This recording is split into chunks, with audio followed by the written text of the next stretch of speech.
स्वाहा तस्सवितुर्वरेण्यं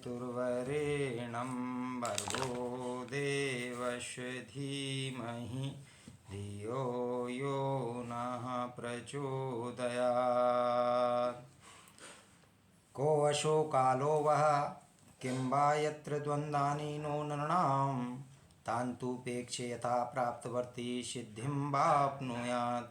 कहा मन कौन अशो ऐसा काल समय वया आयु किम क्या वा निश्चय पूर्वक यत्र जहाँ द्वंद्वानि द्वंद्व ना नहीं है नृणाम मनुष्यों के तान उनको अपेक्षा करके यथा प्राप्त वर्ती जैसा भी प्राप्त होता है उसे वैसा स्वीकार कर वर्तने वाला सिद्धिम परम पुरुषार्थ रूपी लक्ष्य को आवाप्नुयात् प्राप्त होता है। इस जगत में ऐसा कौन सा समय है, ऐसी कौन सी अवस्था है जहाँ मनुष्य के जीवन में द्वंद्व सुख दुख आदि नहीं है अर्थात हैं। इसलिए इन सबकी अपेक्षा यथा प्राप्त वस्तुओं में संतोष करने वाला मनुष्य मोक्ष को प्राप्त होता है। सुख दुख जीवन मृत्यु लाभ हानि संघर्ष शांति पुरुष प्रवृत्ति जड़ चेतन इत्यादि अनेक प्रकार के द्वंद्व संसार में दिखलाई पड़ते हैं। महर्षि अष्टावक्र कहते हैं कि यह संसार द्वंद्व पर ही आधारित है। यह विपरीत ध्रुवों के सहयोग द्वारा ही चलायमान है। ये द्वंद्व किसी भी समय में भूत भविष्य वर्तमान और किसी भी स्थिति में कभी भी शांत नहीं हुए हैं। ये हमेशा बने रहती हैं। ये द्वंद्व एक ही सिक्के के दो पहलू हैं, या तो दोनों ही रहेंगे या फिर दोनों ही हटेंगे। एक को हटाकर दूसरे को रखना असंभव है।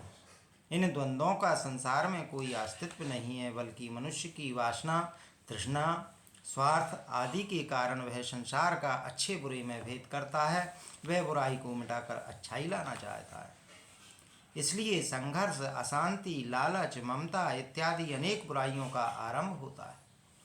अच्छा बुरे के कंधों पर ही खड़ा होता है। अगर बुरा ना हो तो अच्छे का कोई आधार ही नहीं रह जाएगा।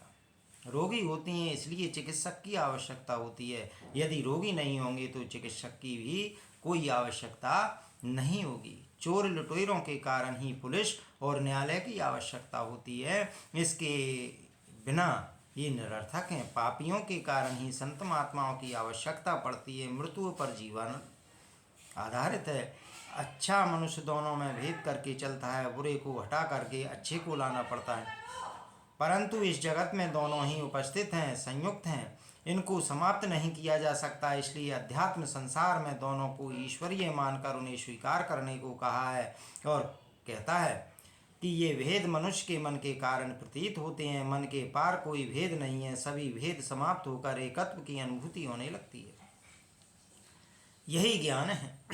जब तक अंतर दिखलाई पड़े तब तक अज्ञान है। इसलिए अष्टावक्र कहते हैं कि इनकी इच्छा न करते हुए भी यथा प्राप्त वस्तुओं में संतोष प्राप्त करने वाला ही आत्मज्ञान को प्राप्त करता है। उसी को आत्मज्ञान होता है। सृष्टि में भेद दृष्टि रखने वाले मनुष्य ज्ञान को प्राप्त करने के अधिकारी नहीं। वृद्ध ने भी उपेक्षा शब्द का ही उपयोग किया है। तंत्र कहता है सब कुछ ईश्वरीय मानकर स्वीकार कर लेना चाहिए। भक्त कहता है अच्छा बुरा सुख दुख सब कुछ उसी का है, वही देता है। इसलिए हमें उसकी आज्ञा का पालन करते हुए वह जो प्रदान कर रहा है उसे प्रसन्नतापूर्वक ग्रहण कर लेना चाहिए। भाषाएं अलग अलग हैं परंतु अर्थ एक ही है। द्वंद्व को स्वीकार कर लेना ही मुक्ति का मार्ग है।